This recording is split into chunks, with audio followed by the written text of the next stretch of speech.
બ્રહ્મનાદ art and solve foundation અને અંતઃસ્વર institute of music દ્વારા ભરૂચના કેજે ચોકસી ઓડિટોરિયો ખાતે સંગીત મંચ કાર્યક્રમનું આયોજન કરવામાં આવ્યું હતું.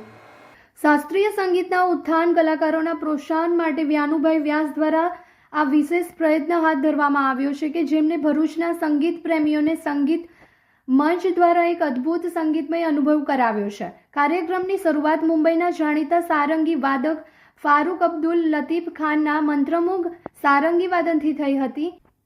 તેમને રાગશ્રી અને કજરીની રસપ્રદ રજૂઆત કરી, જેમાં તબલા ઉપર સત્યપ્રકાશ મિશ્રાએ રોચક સંગત કરીને શ્રોતાઓને મંત્રમુગ્ધ કર્યા હતા.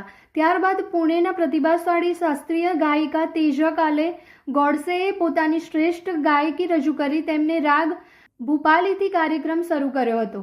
રાગ ભૈરવી સાથે પોતાનું પ્રસ્તાવન સમાપન કર્યું હતું. તેમને વડોદરાના દ્વિજ ગાંધર્વ અને રાજકોટના જયેશ મકવાણા દ્વારા સાથ આપવામાં આવ્યો હતો. આ પ્રસંગે ભરૂચના માતંગીબેન ઓઝાએ ઉત્સવ મૂર્તિ તરીકે સન્માનિત કરવામાં આવ્યા હતા.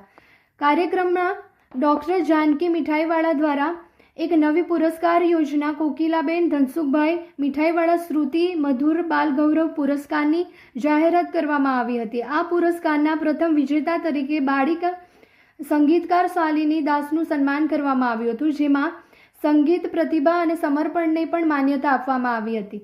આ કાર્યક્રમે ભરૂચના સંગીત પ્રેમી અને કલાકારો વર્ગને એક મંચ પર લાવી સંગીત કળાના પ્રચાર અને પ્રસારમાં મહત્વપૂર્ણ યોગદાન આપ્યું છે.